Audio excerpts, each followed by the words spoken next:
दयालु प्रभु परमेश्वर पिता, हम धन्यवाद करते हैं प्रभु आपके अनुग्रह आपकी दया कृपा के द्वारा जो वचन आपने हमें दिया है, वो वचन को आपने हमें पढ़ा है। अभी उस वचन को मनन और चिंतन करने के लिए हमें सामर्थ्य से भर दीजिए, आत्मा शक्ति से भर दीजिए प्रभु। आपके आत्मा शक्ति पाकर आपका वचन को मैं बोल सकूं, ऐसे मुझे सहायता दे। मेरा ओट जीव को शुद्ध कर, पवित्र कर, मैं नहीं आप होकर मेरे अंदर बात करें। आज जितने भी आपके चुने हुए कलीसिया उपस्थित है, आपके वचन को सुनकर समझकर वचन के अनुसार चलने के लिए उन्हें भी सहायता दे। वचन के साथ बातचीत करने वाला यीशु स्वामी आपके पवित्र नाम से मांगते पिता, सुन और कबूल कर, आमीन। कृष्ण की मंडली, हमने पिछले दिनों में से परमेश्वर के चुना हुआ व्यक्ति के जीवन के जरिए परमेश्वर किस प्रकार आश्चर्य के काम करता है, उस बातों को आपको और मुझे बाइबल बताती है। परमेश्वर जिसे सुनता है, जिसे छांटता है, पहले उसे दुख देता है, उसके बाद परमेश्वर उनके जीवन के द्वारा परमेश्वर के काम को प्रकट करता है। तो आज आप और मैं भी परमेश्वर के काम करने के लिए परमेश्वर आपको और मुझे भी चुना है।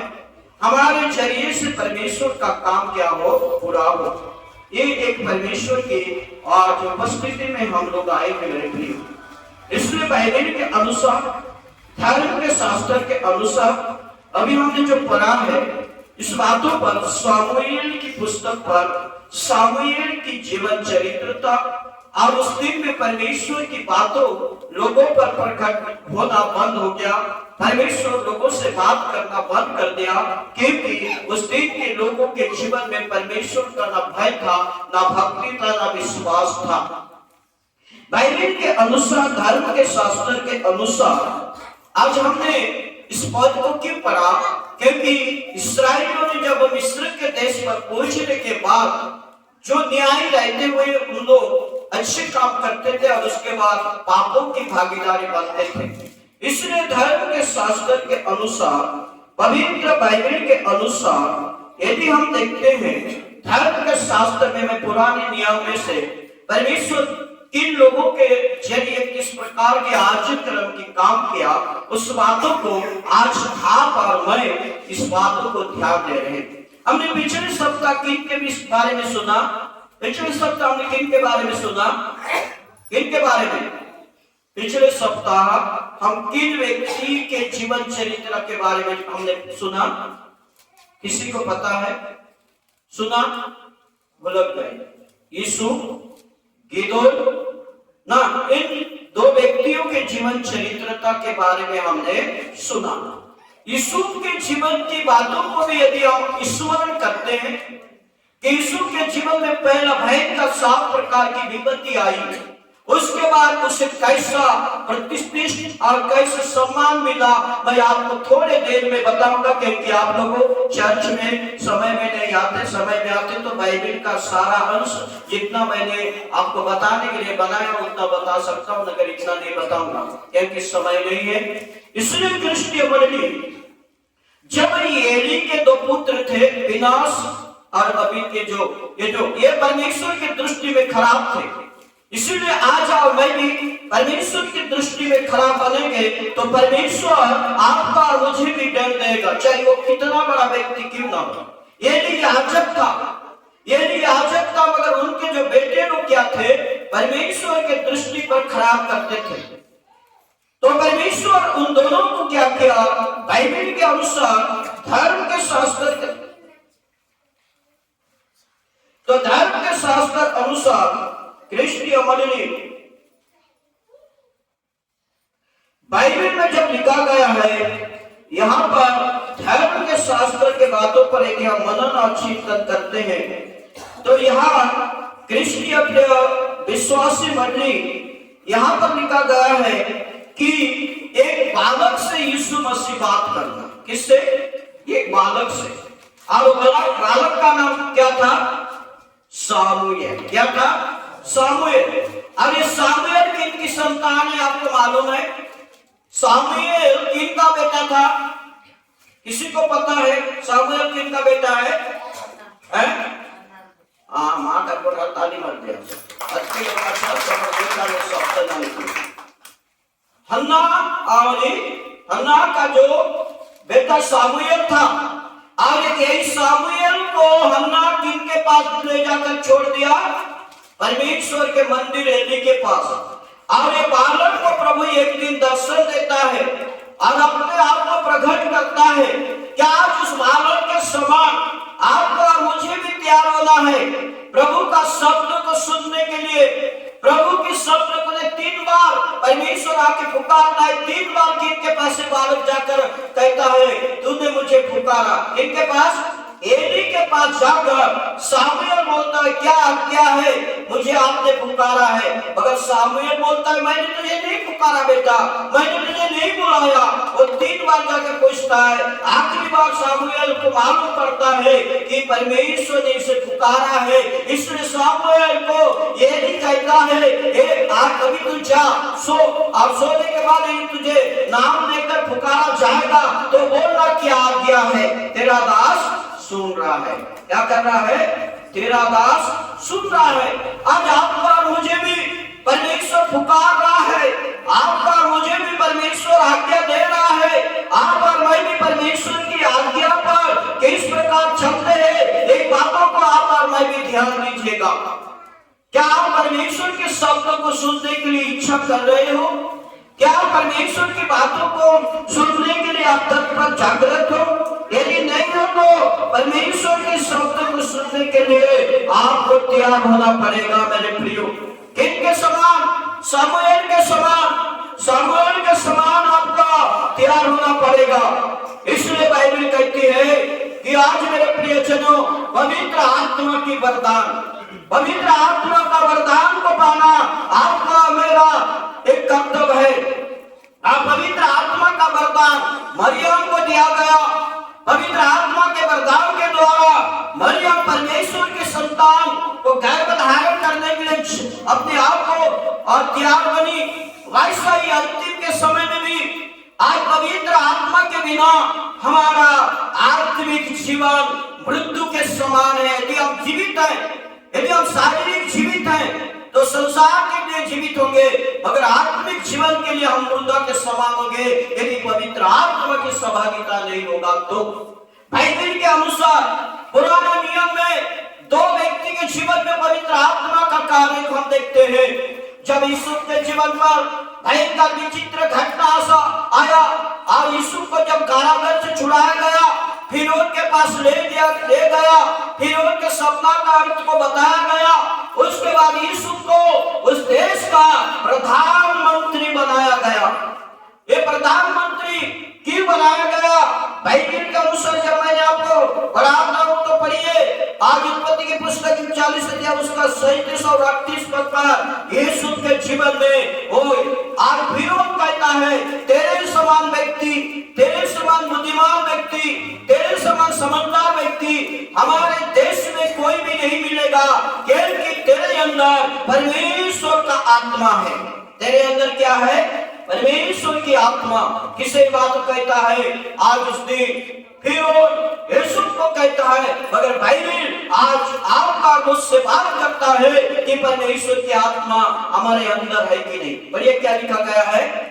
37 और 38 पद उत्पत्ति का 41 अध्याय। यह बात फिरौन और उसके सारे कर्मचारियों को अच्छी लगी। यूसुफ का जो मुंह से निकला हुआ बात फिरौन और उसके देश के समस्त कर्मचारी को अच्छा लगा, इसलिए फिरौन ने अपने कर्मचारियों से कहा, और राजा फिरौन ने अपने देश के अधिकारी लोगों से कहता है क्या हमको ऐसा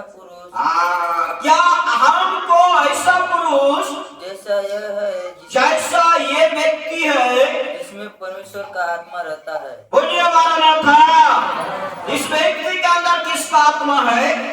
परमेश्वर की आत्मा। क्या मेरे जीवन में पवित्र आत्मा है? परमेश्वर की आत्मा है। आज दूसरे लोग आपको पहचानना है ये व्यक्ति एक धार्मिक व्यक्ति है और इसके जीवन में धार्मिकता स्वभाव है, धार्मिकता का गुण है, धार्मिकता का पवित्रता का गुण है। हो सकता है इसके जीवन में परमेश्वर की आत्मा बसा होगा। दूसरे लोग हम पवित्र आत्मा को दुखित करते हैं। हम नामधारी क्रिश्चियन हैं। हम आप लोग सब लोग हमारे शब्द जो मसीह लोग हैं, हमने कितने लोगों के साथ बातचीत करते, सबसे ज्यादा मसीहों का बेटा बेटी मसीह को जानने वाले परिवार में ज्यादा शैतान काम करता है, बदनाम करता मसीह का धार्मिकता का जीवन। शादी ब्याह में हमको समय आ गया, खाते हैं पीते हैं, पवित्र आत्मा ऐसे लोगों के जीवन में नहीं रहेगा। बाइबल के अनुसार दानियल की पुस्तक में भी दानियल के जीवन चरित्रता को हम देखते हैं। दानियल भी वो आज बबुल के देश पर उन्हें बंदी बनाया कर ले गया था, और दानियल में भी पवित्र आत्मा था। जब राजा नबूकदनेस्सर जब दर्शन देखा, उस दर्शन को बताने वाला उसके देश में कोई नहीं था, और दानियल ने राजा नबूकदनेस्सर का दर्शन के सारा अंश को बता दिया। और दानियल को भी जब बताया गया तो उसी समय दानियल को भी नबूकदनेस्सर राजा बोलता है, इनके जीवन में परमेश्वर की सामर्थ की आत्मा है। इसलिए दानियल को भी उस दिन आज प्रिय बबूल के देश पर नबूकदनेस्सर ने दानियल को भी प्रधानमंत्री या अधिकारी व्यक्ति ठहराया। ये क्यों बने? परमेश्वर की आज्ञा के अनुसार चलने के द्वारा। आज आपका और मुझे भी परमेश्वर नीचा नहीं करना चाहता, आपका और मुझे भी परमेश्वर ऊंचा उठाना चाहता है। अब जब परमेश्वर ऊंचा उठाएगा आपका और मुझे, परमेश्वर की आज्ञा के अनुसार चलेंगे, परमेश्वर के विधि विधान के अनुसार चलेंगे, परमेश्वर की उपस्थिति के अनुसार चलेंगे। नहमिया में जब हमने देखा क्रिस्तीय मंडली आज पवित्र आत्मा का वरदान पाने के लिए लोग 10 दिन तक परमेश्वर की उपस्थिति में रहकर एक मन होकर परमेश्वर से प्रार्थना करने लगे, और परमेश्वर से प्रार्थना करने के द्वारा, उनका मन एक होने के द्वारा, उनका विश्वास मजबूत होने के द्वारा, परमेश्वर उन्हें जांचा परखने के द्वारा, यहाँ उपस्थित लोगों के बीच में परमेश्वर जानकर उन्हें क्या दिया? पवित्र आत्मा का वरदान दिया। आज आप और मैं भी यदि पवित्र आत्मा का वरदान को पाना है तो परमेश्वर की दृष्टि में अपने आप को तैयार करना पड़ेगा, अपने आप को परमेश्वर की उपस्थिति में अपने आप को शुद्धता पवित्रता घोषित करना पड़ेगा। तब परमेश्वर आपका मुझे पवित्र आत्मा का वरदान दे सकता है। वो परमेश्वर आपका मुझे भी पवित्र आत्मा का वरदान देने वाला परमेश्वर है। अब परमेश्वर आज आपका मुझे भी पवित्र आत्मा से भर देंगे। जब आप पवित्र आत्मा के योग्यता ठहरेंगे तब क्रिस्तीय मंडली बाइबल के अनुसार जब ये जो दो व्यक्ति के जीवन की घटना चरित्रता को हम देखते हैं, जब आज यीशु के जीवन पर भयंकर विपत्ति आया तो भी परमेश्वर को कभी नहीं छोड़ा, परमेश्वर की आज्ञा विधि विधान के अनुसार अपने जीवन को चलाया, और उस ऐसे चलाने के द्वारा परमेश्वर मिस्र देशों का प्रधानमंत्री नियुक्त किया गया। अब यीशु को पूरा अधिकार दिया गया। अब जब उस दिन में भयंकर अंकाल मरने वाली घटना घटने वाला था और वो राजा को बता दिया था, और आप इस सारी बातों को यीशु ने बता दिया कि 7 वर्ष भयंकर फसल होगा और 7 वर्ष भयंकर अंकाल घटेगा। तो इस समय में जब आज यीशु ने राजा को यह भी बात बता दिया, 7 वर्ष के अंदर जो फसल होगी, प्रत्येक नगर गांव में उस फसल को रखने के लिए हमें एक फसल घर, एक खाना रखने वाला मकान बनाना पड़ेगा। और इस सारी बातों पर यीशु के बातों के अनुसार विदेश लेने वाला राजा यीशु को सारा अधिकार दिया, और 7 वर्ष महाक्लेश के आने पहले आग को रखा गया, और लोगों के समय पर प्रयोग जब समय आया उन्होंने पैसे के जरिए उस अन्न को बांटा और संसार में लोगों की जीवन को बचाया। उसी प्रकार यीशु मसीह भी जब स्वर्ग को छोड़कर धरती पर आए, आने के द्वारा जब समय आया तो यीशु ने भी कहा कि अपने शरीर को दिखाकर अपने आपको यीशु कहा, मैं जीवन की रोटी मैं हूँ, और जो मेरे मांस और शरीर को खाता है यदि वो मर भी जाएगा तो सर्वदा क्या रहेगा? जीवित रहेगा। आज यीशु ने अपने भाइयों को, अपने वंश को बचाया, इस्राएलियों को बचाया। इस्राएलियों को बचाने के द्वारा यीशु मसीह आज वो इस्राएल के घराने पर पैदा हुए। हे मेरे प्रियजनों, आज आप और मैं भी प्रभु यीशु मसीह के नाम से विश्वास करते हैं, प्रभु यीशु मसीह के पवित्रता हमारे जीवन में होना चाहिए, हमारे तन और मन में होना चाहिए। परमेश्वर की आशीष को हम महसूस करना चाहिए, परमेश्वर की आशीष को हमको समझना चाहिए कि परमेश्वर का आशीष हमारे जीवन में किस प्रकार परमेश्वर की संगति में मिलकर चलेंगे तो परमेश्वर की आशीष हमारे जीवन में आ सकता है या आएगा।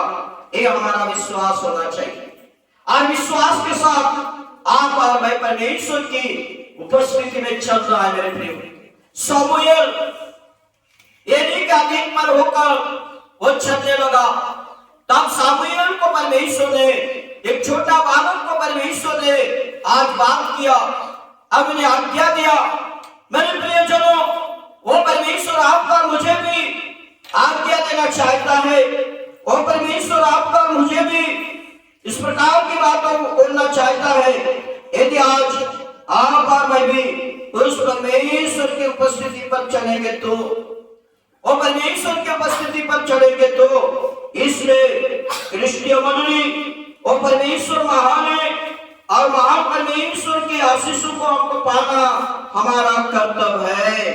बाइबल में जब हम देखते हैं, बाइबल में जब हम देखते हैं कि वचन एक दोधारी तलवार है। वचन क्या है? दोधारी तलवार है, वो दोनों तरफ काट सकता है। वचन को यदि हम नहीं मानेंगे, वचन हमसे बात करता है, ये वचन परमेश्वर का है। आप परमेश्वर की बातों को यदि हम सुनकर विश्वास करके नहीं चलते तो परमेश्वर को हम ठट्टों में उड़ाए देते हैं। उनकी बातों पर विश्वास करके नहीं चलते तो परमेश्वर हमें आशीष को नहीं देगा। इसलिए आज शमूएल के समान अपने आप को हमको तैयार होना है। बाइबल के अनुसार, धर्म के शास्त्र के अनुसार, जब हम दानियेल के पुस्तक उसका दूसरा अध्याय 46 पद से 39 पद पढ़ते हैं, इसमें ये सारा विवरण आपको मिलेगा, दानियेल के साथ घटी घटनाएं। इसलिए मेरे क्रिस्तीय मंडली, आज दानियेल भी उस देश का बहुत बड़ा व्यक्ति बना। आज यूसुफ भी उस देश का बड़ा व्यक्ति बना और लोगों के लिए बचने के लिए 7 वर्ष भयंकर अंकाल आने, उन विपत्ति से बचने के लिए परमेश्वर ने यूसुफ को एक पवित्र आत्मा के जरिए से बात किया और लोगों के और अपने परिवार को भी बचाया। क्योंकि आज यीशु मसीह भी हमारे लिए हमें मुक्ति और शांति देने के लिए इस जगत पर आया। इसलिए आज प्रभु जी से चाहता है, प्रभु जी से चुनता है। चुना हुआ व्यक्ति को पहले कलेश उठाना पड़ता है, तकलीफ उठाना पड़ता है। अब तकलीफ और कलेश से हमें परिमुक्त होना चाहिए। जैसे सोना को भट्टी पर तपाकर सोनारी उसे पीटता है, पीटने के बाद उसे सुंदर आकार देता है, वैसा ही मसीह जीवन भी है। यदि हम तकलीफ झेल कर एक मजबूत बनेंगे, उसके बाद परमेश्वर से बहुत बड़ा आशीष को पाएंगे। मगर उस आशीष को पाने के लिए हम परमेश्वर की विधि विधान और नियम के आधार पर चलना है। ये है बाइबल की सारा अंश की बातों। तो आज आप मैं भी सप्ताह में एक बार प्रभु के चरण में आते हैं तो इस बातों को हम भली बातें जाने कि हम परमेश्वर की उपस्थिति में जाते हैं, परमेश्वर की बातों को हम सुनते हैं, परमेश्वर हमसे बात करता है, परमेश्वर हमसे कहता है, परमेश्वर हमें बताता है। उसके बताए हुए उस नियम के आधार पर यदि मैं चलूंगी, परमेश्वर मेरा हरेक आवश्यकताओं को क्या करेगा? पूरा करेगा। रविवार की आराधना आना हमारा कर्तव्य नहीं, शुक्रवार के दिन भी आना है हमारा। मैं फिर से बता देता हूँ, शुक्रवार के दिन में आपका रोग व्याधि बीमार तकलीफ के लिए प्रार्थना किया जाएगा। शुक्रवार के दिन आपके घर की सुख शांति के लिए प्रार्थना किया जाएगा। शुक्रवार के दिन हमारे जाति बंधु, हमारे राज्य, हमारे देश, हमारे हरेक व्यक्तियों के लिए प्रार्थना किया जाएगा। मगर हम जानते नहीं क्या रविवार। इसलिए मेरे प्रियो, बाइबल के आधार पर एक वचन को दिखाकर मैं समाप्त कर दूंगा। आज भजन संहिता की पुस्तक उसकी 130 अध्याय भजन संहिता की पुस्तक 130 अध्याय